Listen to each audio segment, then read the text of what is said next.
ഹൈദരാബാദിൽ സുഹൃത്തുക്കളായ 3 പേര് കൊല്ലപ്പെട്ട നിലയിൽ സ്ക്രീനിൽ തെളിഞ്ഞ ഫോട്ടോസിലേക്ക് ഹർഷൻ ഞെട്ടലോടെ നോക്കി.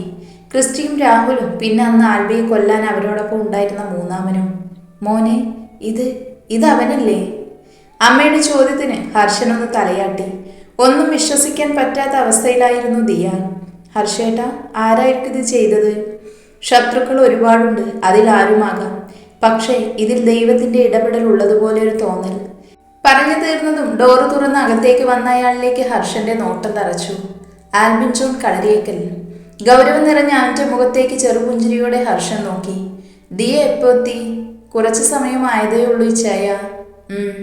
ഹർഷന്റെ അടുത്തേക്ക് ഇരുന്നു കൊണ്ട് അവൻ ടിവിയിലേക്ക് നോക്കി. ആ ന്യൂസ് കണ്ടതും ഒരു കുഞ്ഞു പുഞ്ചിരി ആ മുഖത്ത് തെളിഞ്ഞു.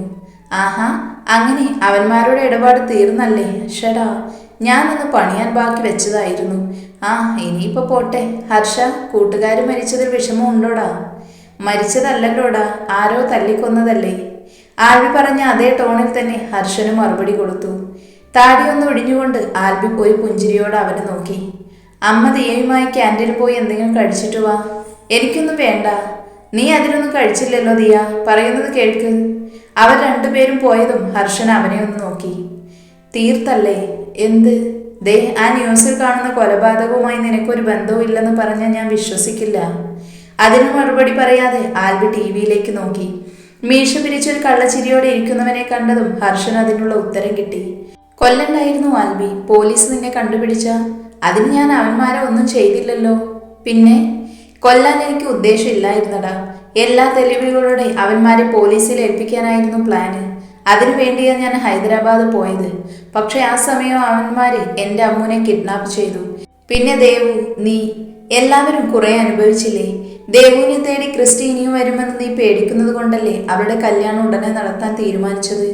പക്ഷേ കല്യാണം കഴിഞ്ഞ് കിച്ചുവിന് എപ്പോഴും അവിടെ കൂടെ ഇരിക്കാൻ പറ്റുമോ? അതിലും നല്ലത് ആ പേടിയെ തന്നെ ഇല്ലാതാക്കുന്നതാണെന്ന് തോന്നി. അവന്മാരെ ഈ കൈകൊണ്ട് കൊല്ലാൻ അറിയാൻ വയ്യാഞ്ഞിട്ടല്ല. എന്നെ കാത്തൊരു കുടുംബമുണ്ട്. എന്നെ വിശ്വസിച്ച് ആ വീട്ടിലേക്ക് വന്ന അമ്മുണ്ട്. അവരെയൊക്കെ ഒറ്റക്കാക്കി ജയിലിൽ പോയി കിടക്കാൻ മനസ്സ് അനുവദിച്ചില്ല. അതുകൊണ്ട് ഹൈദരാബാദിലുള്ള നമ്മുടെ പിള്ളേരെ കാര്യമേൽപ്പിച്ചു. അത്യാവശ്യം കൊട്ടേഷനൊക്കെയുള്ള ടീംസാണ്. അഥവാ പോലീസ് പിടിയിലായാലും അവന്മാരെ പുറത്തിറക്കാൻ ഒരുപാട് ആളുകൾ അവിടെയുണ്ട്. ഭാവഭേദമില്ലാതെ ഹർഷൻ ആൽബിയെ തന്നെ നോക്കിക്കിടന്നു. നീ ഇനി അതിനെക്കുറിച്ചൊന്നും ആലോചിക്കേണ്ട. ദൈവം ഒരവസരം കൂടി നിനക്ക് തന്നിട്ടുണ്ട്. ഇനി നിനക്ക് ചുറ്റുമുള്ളവരെ കുറിച്ച് മാത്രം ചിന്തിക്ക്. നിർവികാരതയോടെ ഹർഷനൊന്ന് മൂളി. അങ്ങനെ ദിയ എത്തിയല്ലേ? എങ്ങനെയെങ്കിലും അവളെ തിരിച്ചയക്കണം. അവളുടെ ഇഷ്ടത്തിന് വന്നതല്ലേ, പിന്നെന്താ പ്രശ്നം? എന്നെ പ്രണയിച്ചതിന്റെ സെന്റിമെന്റ്സിൽ വന്നതാണ്. പക്ഷെ അവൾക്ക് തന്നെ അറിയാം ഒരിക്കലും എന്നോട് ക്ഷമിക്കാൻ കഴിയില്ലെന്ന്. എന്നെങ്കിലും ക്ഷമിച്ചാലും അവൾക്കൊരു ജീവിതം കൊടുക്കാൻ എന്നെ കൊണ്ട് പറ്റില്ലടോ. ആ ഒരു പാപം കൂടി ഏൽക്കാൻ എനിക്ക് വയ്യ. ചില മുറിവുണക്കാൻ പ്രണയത്തിനോളം നല്ല മരുന്നില്ലെന്ന് പറയാറ്. എന്താണെങ്കിലും അവൾ തന്നെ തീരുമാനിക്കട്ടെ. ഇനിയൊരിക്കലും നിനക്ക് എഴുന്നേൽക്കാൻ പറ്റില്ലെന്നൊന്നും ചിന്തിക്കണ്ട. നാളെ ഡിസ്ചാർജ് ചെയ്ത് വീട്ടിലേക്ക് പോവാം. അത് കഴിഞ്ഞ് ഡോക്ടറുമായി ഒന്ന് സംസാരിക്കാം. ഓടിച്ചാടി നടക്കാൻ പറ്റിയില്ലെങ്കിലും നിന്റെ കാര്യങ്ങൾക്കൊക്കെ സ്വയം ചെയ്യാനുള്ള അവസ്ഥയിലെങ്കിലും എത്തിക്കും. ആ ഉറപ്പ് പോരെ നിനക്ക്? എനിക്കിപ്പോഴും മനസ്സിലാകാത്തത് ഇത് തന്നെയാണ്. എനിക്ക് വേണ്ടി എന്തിനാ നിങ്ങൾ മെനക്കെടുന്നത്? മനുഷ്യത്വം എന്നൊരു സാധനം ഞങ്ങൾക്കുള്ളത് കൊണ്ട്. എനിക്കില്ലാതിരുന്നതും. ഹർഷൻ ഉറക്കെ ചിരിച്ചു. ആ ചിരിയിൽ ആൽബിയും പങ്കുചേർന്നു. പിന്നെയും അവർ ഒരുപാട് നേരം സംസാരിച്ചു. ആൽബിയിൽ നിന്ന് കൂടുതൽ കേട്ടത് അമ്മുവിനെ കുറിച്ചാണ്. അതൊക്കെ ഒരു ചെറുചിരിയോടെയാണ് ഹർഷൻ കേട്ടിരുന്നത്. ഞാനൊരു കാര്യം ചോദിക്കട്ടെ ആൽബി? എന്തെന്ന അർത്ഥത്തിൽ ആൽബി പുരികം ഉയർത്തി. ആത്മികയെ നിനക്ക് ഇഷ്ടമാണോ? ആൽബി ആദ്യം ഒന്ന് ഞെട്ടി. പിന്നെ മുഖത്ത് വേർതിരിച്ചറിയാൻ പറ്റാത്ത ഭാവമായിരുന്നു. നീ ഒന്നും പറഞ്ഞില്ല. അവളെ ആർക്കാ ഇഷ്ടപ്പെടാത്തെ? ടീനുവിന്റെ പപ്പ പറയുന്നത് അവൾ മാണിക്കനാണെന്നാ. ജെറിക്ക് അവൾ ചേച്ചിയും അനിയത്തിയും ഒക്കെയാണ്. അമ്മച്ചിക്കിപ്പോ എന്നെക്കാളും വലുത് അമ്മുവാണ്. പിന്നെ കിച്ചുവിനും ടീനുവിനും. അതെ, അവരുടെ ആരെയും കാര്യമില്ലല്ലോ മിസ്റ്റർ ആൽബിൻ ജോണിനോട് ഞാൻ ചോദിച്ചത്. കുറുമ്പോടെ ഹർഷൻ ചോദിച്ചതും കള്ളച്ചിരിയോടെ ആൽബി എഴുന്നേറ്റു. ഞാൻ ഇറങ്ങട്ടെ? മറുപടി കിട്ടിയില്ല. നിന്റെ ചോദ്യത്തിന്റെ അർത്ഥം എനിക്ക് മനസ്സിലായി. ഞാൻ അതിന് എന്ത് മറുപടി തരാനാ? ഒരിക്കൽ ടീനുവിനോട് ഞാൻ പറഞ്ഞത് തന്നെ നിന്നോടും പറയുന്നു. ആൽബിക്കൊരു പെൺകുട്ടിയെ സംരക്ഷിക്കാൻ മിന്നുകെട്ടി സ്വന്തമാക്കേണ്ട ആവശ്യമില്ല. സംരക്ഷിക്കാൻ മാത്രമാണെങ്കിൽ അതിൻ്റെ ആവശ്യമില്ല. പക്ഷേ ഉള്ളിൽ ഒളിപ്പിച്ചു വെച്ചിരിക്കുന്ന പ്രണയം പരസ്പരം പങ്കുവയ്ക്കാൻ ആഗ്രഹിക്കുന്നവർക്ക് കല്യാണം ഒരു സുപ്രധാന ചടങ്ങാണല്ലോ. ഹർഷൻ ഒരു പുഞ്ചിരിയോടെ പറഞ്ഞു. നീ ആദ്യം ദിയയുടെ മനസ്സിൽ പ്രണയം തിരികെ കൊണ്ടുവരാൻ നോക്ക്. അത് കഴിഞ്ഞ് ബ്രോക്കർ പണിക്കിറങ്ങാം. കളിയായി പറഞ്ഞ് മുറിവിട്ട് പോകുന്നവനെ നോക്കി ഹർഷൻ ചിരിച്ചു. കള്ള കാമുകൻ പിടിതരാതെ പോയല്ലോ. ആൽബി കാറിന്റെ അടുത്തെത്തിയപ്പോഴാണ് ക്യാൻറ്റീനിൽ നിന്ന് ദിയയും അമ്മായിയും വരുന്നത് കണ്ടത്. അവൾക്ക് അമ്മുവിനെയും ദേവുവിനെയും കാണണമെന്ന് പറഞ്ഞ് ആൽബിയുടെ ഒപ്പം തന്നെ കളരിക്കൽ വീട്ടിലേക്ക് വന്നു. ദിയയെ കണ്ട് അമ്മുവും ദേവുവും ഒരുപോലെ ഞെട്ടി. ദിയേച്ചി എപ്പോ എത്തി? രാവിലെ എത്തി മോളെ. കല്യാണ പെണ്ണെന്തേ എന്നെ ഇങ്ങനെ നോക്കുന്നേ? ചേച്ചി, ഹർഷേട്ടനെ കണ്ടോ? അതിനാണല്ലോ ഇവൾ വന്നത്. അർത്ഥം വെച്ച് പറഞ്ഞുകൊണ്ട് ആൽബി അകത്തേക്ക് കയറി. ദേവുവും അമ്മുവും സംശയത്തോടെ അവളെ നോക്കി. പക്ഷെ മറുപടി കൊടുക്കാതെ അവൾ അവരുടെ വിശേഷങ്ങൾ ചോദിക്കാൻ തുടങ്ങി. ഇടയ്ക്ക് ദിയയിൽ നിന്നാണ് ക്രിസ്റ്റിയുടെയൊക്കെ മരണത്തെക്കുറിച്ച് അമ്മുവും ദേവവും അറിയുന്നത്. അപ്പോൾ തന്നെ അമ്മു ആൽബിയുടെ മുറിയിലേക്ക് ചെന്നു. ഇച്ച, എന്താണോ? ഇച്ചനാണോ അവന്മാരെ കൊന്നത്? കർത്താവിന് നിരക്കാത്തൊന്നും പറയല്ല എൻ്റെ അമ്മൂട്ടി. ഞാൻ ഈ വീട് വിട്ടു പോയിട്ടില്ലെന്ന് നിനക്കറിയാലോ. പിന്നെ ആരാ അവരെ? കുറെ പേരുടെ ജീവിതം തകർത്തവന്മാരല്ലേ. അതിലാരുടെയെങ്കിലും പ്രിയപ്പെട്ടവർ ആകും. അവൻ പറഞ്ഞത് പൂർണ്ണമായും വിശ്വസിക്കാൻ അമ്മുവിന് കഴിഞ്ഞില്ല. എങ്കിലും അവളുടെ ഇച്ഛനെ സംശയിക്കാനും അവൾക്ക് പറ്റിയില്ല. അവൾ മുറിയിൽ നിന്നിറങ്ങിയപ്പോഴാണ് ടീനയും ജെറിയും വെപ്രാളത്തോടെ ആൽബിയുടെ മുറിയിലേക്ക് കയറിയത്. ഓഫീസിലെ കാര്യം പറയാനായിരിക്കുമെന്ന് കരുതി അമ്മു അവിടെ നിന്നില്ല. ടീനയും ജെറിയും ആൽബിയുടെ ഇടംവലമിരുന്ന് അവനെ കൂർപ്പിച്ചു നോക്കി. അവനാണെങ്കിൽ ഒന്നും മനസ്സിലാകാത്തതുപോലെ രണ്ടുപേരെയും മാറി മാറി നോക്കാൻ തുടങ്ങി. രണ്ടെണ്ണവും ശ്വാസം പിടിച്ചിരിക്കാതെ കാര്യം പറ. ഒരു കൊലപാതകിയുടെ അടുത്തിരിക്കുമ്പോൾ ഞങ്ങൾ കുറച്ച് ടെൻഷനാകും. എൻ്റെ പൊന്നു മോളെ, അവന്മാരെ കൊന്നത് ഞാനല്ല. ഇച്ചായ വേണ്ട. എല്ലാവരെയും പറ്റിക്കൊന്നത് പോലെ ഞങ്ങളോട് ഉടായ്പ കാണിക്കണ്ട. മര്യാദയ്ക്ക് സത്യം പറഞ്ഞു. അവരുടെ മുന്നിൽ പിടിച്ചു നിൽക്കാൻ പറ്റില്ലെന്ന് അറിയാവുന്നത് കൊണ്ട് ഹർഷനോട് പറഞ്ഞത് തന്നെ ടീനയോടും ചെറിയോടും പറഞ്ഞു. അമ്മുവിനെയും ദേവുവിനെയും സേഫ് ആക്കിയതുപോലെ എല്ലാ പെൺകുട്ടികളെയും രക്ഷിക്കാൻ നമ്മൾ സൂപ്പർ ഹീറോസ് ഒന്നുമല്ലല്ലോ. പകരം അവനെ പോലെയുള്ള കീടങ്ങളെ ഇല്ലാതാക്കുന്നതാണ് നല്ലതെന്ന് തോന്നി. ആൽബിയുടെ അഭിപ്രായം തന്നെയായിരുന്നു ടീനയ്ക്കും ജെറിക്കും. പിന്നെ ഈ കാര്യങ്ങളൊന്നും വേറെ ആരോടും പറയരുത്. ഞാൻ അവന്മാരുടെ പിന്നാലെ പോയതുപോലും അമ്മച്ചിക്ക് അറിയില്ല. പിന്നെ അമ്മ ഇപ്പോൾ വന്ന് ചോദിച്ചിട്ട് പോയതേ ഉള്ളൂ. അവളും ഇതിൻ്റെ പിന്നിൽ ഞാനാണെന്ന് അറിയരുത്. ഇല്ലടാ, ഞങ്ങൾ ആരോടും പറയില്ല. എന്തായാലും ഇനിയൊരു പ്രശ്നവും ഉണ്ടാവില്ലല്ലോ. ഹർഷൻ ഡിസ്ചാർജ് ആയതോടെ ദേവും വീട്ടിലേക്ക് പോയി. ദിയ കൂടെയുള്ളത് അവൾക്ക് വലിയൊരു ആശ്വാസമായിരുന്നു. വീട്ടിലെത്തിയിട്ടും അവൾ ഹർഷനെ ഒന്ന് നോക്കിയത് പോലുമില്ല. അതിൻ്റെ സങ്കടം ഹർഷൻ ആരോടും പറയാതെ ഉള്ളിലൊതുക്കി. അവൻ്റെ കാര്യങ്ങളൊക്കെ കണ്ടറിഞ്ഞ് ചെയ്യുന്ന ദിയയോട് പലതവണ തിരികെ പോകാൻ പറഞ്ഞെങ്കിലും അവളത് കേട്ടതായി പോലും ഭാവിച്ചില്ല. അവൾ അടുത്ത് വരുമ്പോഴേക്ക് ഹർഷന് നെഞ്ച് വല്ലാതെ മിടിക്കുന്നത് പോലെ തോന്നും. അവളുടെ സ്നേഹപരിചരണം അവനെ കുറ്റബോധത്തിൽ വീർപ്പ് മുട്ടിച്ചു. കല്യാണത്തിന് വേണ്ട കാര്യങ്ങളൊക്കെ ആൽബിയും അമ്മുവും കൂടിയാണ് ചെയ്തത്. അമ്പലത്തിൽ വെച്ച് ചെറിയൊരു ചടങ്ങായിട്ടേ ഉള്ളൂവെങ്കിലും ദേവുവിന് വേണ്ടി സ്വർണവും ഡ്രസ്സും ഒക്കെ എടുത്തു. ആൽബിയുടെ നിർബന്ധത്തിന് അമ്മുവും ടീനയും സാരിയാണ് എടുത്തത്. കിച്ചുവിന്റെ വീട്ടിലെ ഈ ഫംഗ്ഷൻ കുറച്ച് ഗ്രാൻഡായിട്ട് പിറ്റേന്ന് നടത്താൻ തീരുമാനിച്ചതുകൊണ്ട് അതിനുവേണ്ടിയുള്ള ഡ്രസ്സൊക്കെ കിച്ചുവിന്റെ വകയായിരുന്നു. അങ്ങനെ കാത്തിരുന്ന കിച്ചന്റെയും ദേവുവിന്റെയും പ്രണയ സാക്ഷാത്കാരത്തിന്റെ ദിവസം എത്തി.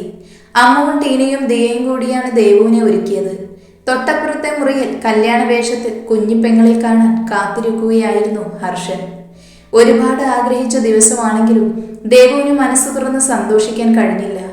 ഉള്ളിൽ എവിടെയോ ഒരു നോവ് അവളുടെ സന്തോഷം ഇല്ലാതാക്കുന്നുണ്ടായിരുന്നു. എന്തു പറ്റി എൻ്റെ ദേവൂട്ടി? ടെൻഷൻ ആകേണ്ട കാര്യമൊന്നും ഇല്ലല്ലോ. നിന്റെ കിച്ചേട്ടൻ്റെ താലി സ്വന്തമാകുന്ന ദിവസമല്ലേ? എനിക്കറിയില്ല അമ്മൂസേ, എന്തോ ഒരു വിഷമം. അതൊക്കെ കിച്ചേട്ടനെ കാണുമ്പോൾ മാറും. നീ വാ, അമ്പലത്തിലെത്താൻ സമയമായി. ദിയയ്ക്കും വരാമായിരുന്നു. ഞാൻ വന്നാൽ ഇവിടെ ഹർഷേട്ടൻ്റെ കാര്യം ആര് നോക്കും ടീന? എനിക്ക് കല്യാണം ലൈവായിട്ട് കാണിച്ചു തരാമെന്ന് ജെറി പറഞ്ഞിട്ടുണ്ട്. നിങ്ങൾ സമയം കളയാതെ ഇറങ്ങാൻ നോക്ക്. അപ്പച്ചി പുറത്ത് കാത്തു നിൽപ്പുണ്ട്. ദിയയെ കെട്ടിപ്പിടിച്ച് ദേവു കുറെ കരഞ്ഞു. അവൾ തിരികെ ഒരു ഉമ്മ കൊടുത്ത് ദേവുവിനെ മുറിയിൽ നിന്നിറക്കി. ദേവു, ഹർഷേട്ടനെ കാണണ്ടേ? വേണ്ടമോ, എനിക്ക് പറ്റില്ല. നീ അവനോട് ക്ഷമിക്കേണ്ട ദേവു. പക്ഷേ ഈ വേഷത്തിൽ നിന്നെ കാണാനുള്ള അവകാശം അവനുണ്ട്. അത് നീ ആയിട്ട് നിഷേധിക്കരുത്. ടീനയുടെ നിർബന്ധത്തിന് അവൾ ഹർഷന്റെ മുറിയിലേക്ക് ചെന്നു. വാതിലിലേക്ക് കണ്ണു നട്ട് കിടന്ന ഹർഷൻ ചുവന്ന പട്ടുസാരിയും കുറച്ച് സ്വർണവും മുല്ലപ്പൂവും ഒക്കെയായിട്ട് മിതമായി ഒരുങ്ങി നിൽക്കുന്നവളെ കണ്ട് കണ്ണു നിറച്ചു നോക്കി. തൻ്റെ കൈകളിലേക്ക് അച്ഛൻ വെച്ചു തന്ന ആ കുഞ്ഞുവാവയെ അവൻ ഓർത്തു. അവൾക്കായി ജീവിച്ച നാളുകൾ ഓർത്തു. ഒടുവിൽ വെറുപ്പാണെന്ന് തൻ്റെ പ്രവൃത്തികൾ അവളെ കൊണ്ട് പറയിപ്പിച്ചു. ഇന്ന് കൈപിടിച്ചു കൊടുക്കാൻ പോലും യോഗമില്ലാതെ ഈ മുറിക്കുള്ളിൽ കൂടുതൽ സമയം അവൻ്റെ അടുത്ത് നിൽക്കാൻ അവൾക്ക് കഴിഞ്ഞില്ല. നിറഞ്ഞു വന്ന കണ്ണുനീരിനെ വാശിയോടെ തുടച്ചു നീക്കി അവൾ അമ്മുവിൻ്റെയും ടീനയുടെയും കൂടെ പുറത്തേക്കിറങ്ങി. ആൽബിയുടെയും ജെറിയുടെയും കൂടെ നിൽക്കുന്ന കിച്ചുവിനെ കണ്ടതും ദേവുവിൻ്റെ ഒരു പുഞ്ചിരി വിരിഞ്ഞു. അവളെ കിച്ചുവിൻ്റെ അടുത്തേക്ക് നിർത്തിയിട്ട് അമ്മുവും ടീനയും മാറി നിന്നു. അപ്പോഴാണ് ആൽബി അവരെ ശ്രദ്ധിക്കുന്നത്. രണ്ടുപേരും സാരിയിൽ കൂടുതൽ സുന്ദരികളായതുപോലെ. ഒരു വേള അവൻ്റെ നോട്ടം അമ്മുവിൽ മാത്രമായി. ഇടയ്ക്ക് അവൾ നോക്കിയതും രണ്ടു മിഴികളും ഒരു നിമിഷത്തേക്കൊന്ന് ഇടഞ്ഞു. ചെറുപുഞ്ചിരിയോടെ അവർ കണ്ണുകൾ പിൻവലിക്കുകയും ചെയ്തു. ഇതെല്ലാം കണ്ടുനിന്ന ജെറി ഊറി ചിരിച്ചുകൊണ്ട് ടീനയുടെ കയ്യിൽ പിടിച്ചു വലിച്ചു.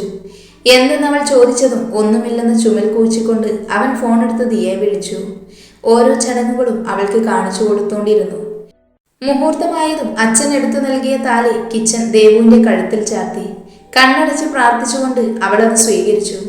പെങ്ങളുടെ സ്ഥാനത്ത് നിന്ന് അമ്മ സിന്ദൂരച്ചപ്പ് കിച്ചന് നേരെ നീട്ടി. അതിൽ നിന്ന് ഒരു നുള്ളു സിന്ദൂരം കൊണ്ട് ദേവുവിന്റെ സീമന്തരേഖ ചുവപ്പിച്ചു. കൂട്ടത്തിൽ ഒരു ചുംബനവും. ദിയയുടെ ഒപ്പം ഇരുന്ന് ഇതെല്ലാം ഫോണിൽ കാണുന്ന ഹർഷന്റെ കണ്ണ് നിറഞ്ഞൊഴുകുന്നുണ്ടായിരുന്നു. ഉള്ളിലെ സങ്കടം കരഞ്ഞു തീരട്ടെ എന്ന് ദിയയും ഓർത്തു. അവനെ തടഞ്ഞിരുന്നില്ല. ദേവുവിന്റെ കൈ പിടിച്ചു കൊടുക്കുന്നത് ആരാണെന്ന ചോദ്യം വന്നപ്പോൾ എല്ലാവരും പരസ്പരം നോക്കി. ദേവു ദയനീയമായി അമ്മയെ നോക്കിയതും അവർ ആൽബിയുടെ അടുത്തേക്ക് ചെന്നു. ഹർഷന്റെ കടമയായിരുന്നു അത്. പക്ഷേ അതുകൊണ്ട് മോൻ തന്നെ ദേവുവിന്റെ ഏട്ടന്റെ സ്ഥാനത്ത് നിന്ന് അവളുടെ കന്യാദാനം നടത്തണം. അത് ശരിയല്ലല്ലോ. ഇത് ഹർഷൻ എന്നെ ഏൽപ്പിച്ച കാര്യമാണ്. ആൽബി തന്നെ അവന്റെ സ്ഥാനത്ത് നിൽക്കണമെന്ന്. ആൽബി ചുറ്റുമുള്ളവരെ നോക്കി. അമ്മച്ച് സമ്മതമെന്നോണം തലയനക്കിയതും അവൻ മണ്ഡപത്തിലേക്ക് കയറി. ദേവുവിന്റെ കൈ കിച്ചന്റെ കൈയിലേക്ക് ആൽബി ചേർത്ത് വെക്കുമ്പോൾ അത് കണ്ട് ഹർഷന്റെ മനസ്സ് നിറഞ്ഞു. എല്ലാ ചടങ്ങുകളും കഴിഞ്ഞ് കിച്ചുവിന്റെ വീട്ടിലേക്ക് പോകാനായി ഇറങ്ങിയതും ദേവു കരച്ചിൽ തുടങ്ങി. അമ്മയെ ഒന്ന് നോക്കിയിട്ട് അവൾ അമ്മുവിനെ കെട്ടിപ്പിടിച്ച് കരയാൻ തുടങ്ങി. അതിനൊരു അവസാനം ഉണ്ടാകില്ലെന്ന് മനസ്സിലായതും കിച്ചു ദേവുവിനെ പിടിച്ചു വലിച്ച് കാറിൽ കയറ്റി. കിച്ചന്റെ അമ്മ നൽകിയ നിലവിളക്ക് പിടിച്ചവൾ ആ വീട്ടിലേക്ക് കയറി. ആകെയുള്ള മകന്റെ കല്യാണം ഇങ്ങനെയൊക്കെ നടത്തേണ്ടി വന്നതിന്റെ നീരസം അവന്റെ അച്ഛന്റെ മുഖത്തുണ്ടായിരുന്നുവെങ്കിലും അയാൾ നിറഞ്ഞ മനസ്സാലെ തന്നെ അവരെ അനുഗ്രഹിച്ചു. വീട്ടിലുണ്ടായിരുന്ന കുറച്ചു ബന്ധുക്കളുടെ അടുത്തേക്ക് അമ്മ ദേവുവിനെ കൊണ്ടുപോകുന്നത് കണ്ടതും കിച്ചൻ അവന്റെ മുറിയിലേക്ക് കയറി. അവൻ കുളിച്ചിട്ടിറങ്ങിയപ്പോൾ ദേവു മുറിയിലുണ്ടായിരുന്നു. മുടിയിൽ നിന്നിറ്റി വീഴുന്ന വെള്ളത്തുള്ളികളെ അവളുടെ മുഖത്തേക്ക് തെറിപ്പിച്ചുകൊണ്ട് അവൻ മീശ കടിച്ച് അവളെ ഒന്ന് നോക്കി. എനിക്കൊന്ന് ഡ്രസ്സ് മാറണം. മാറ്റിക്കോ കിച്ചട്ട, പ്ലീസ് ഒന്ന് പുറത്തിറങ്ങ്. എന്തിന്? ഞാൻ നിന്റെ ഭർത്താവ്, ഇത് നമ്മുടെ ബെഡ്റൂം. നീ ധൈര്യമായിട്ട് മാറിക്കോടി.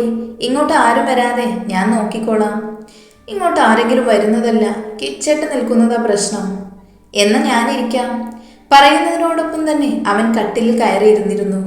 കിച്ചേട്ട, കഷ്ടമുണ്ട്, ഒന്ന് പോയേ. ദേവുവിന്റെ ദയനീയാവസ്ഥ കണ്ട് മീശ പിരിച്ച് കിച്ചു എഴുന്നേറ്റു. അവൻ ഓരോ ചുവട് വെക്കുമ്പോഴും അവൾ ഓരോ ചുവട് പിറകിലേക്ക് പോയി. പിന്നിലുള്ള ടേബിളിൽ തട്ടുമെന്നായപ്പോൾ കിച്ചു അവളെ വലിച്ച് നെഞ്ചിലേക്കിട്ടു. കരയിൽ പിടിച്ച മീനിനെ പോലെ പിടയുന്നവളെ അവൻ രണ്ട് കൈകൊണ്ടും ചേർത്ത് പിടിച്ചു. അവൾ മുഖമുയർത്തി നോക്കിയപ്പോഴാണ് ആ കണ്ണുകൾ നിറഞ്ഞിരിക്കുന്നത് അവൻ കണ്ടത്. ദേവു, എന്തു പറ്റി? എന്തേ കരയുന്നേ? എന്നെ അത്രയ്ക്ക് ഇഷ്ടമാണോ കിച്ചേട്ടന്? എന്തേ എൻ്റെ ഭാര്യയ്ക്കിപ്പോ അങ്ങനെയൊരു സംശയം? ഹർഷത്തിനെ കുറിച്ച് എല്ലാം അറിഞ്ഞപ്പോൾ അതുപോലെ രാങ്ങളുടെ പെങ്ങളെ വേണ്ടെന്ന് തോന്നിയില്ലേ? അങ്ങനെ തോന്നിയിരുന്നെങ്കിൽ നീ ഇപ്പോൾ എൻ്റെ പെണ്ണായി ഇങ്ങനെ ചേർന്ന് നിൽക്കില്ലായിരുന്നു. എൻ്റെ ഭാഗ്യമാണ് കിച്ചുവേട്ടൻ.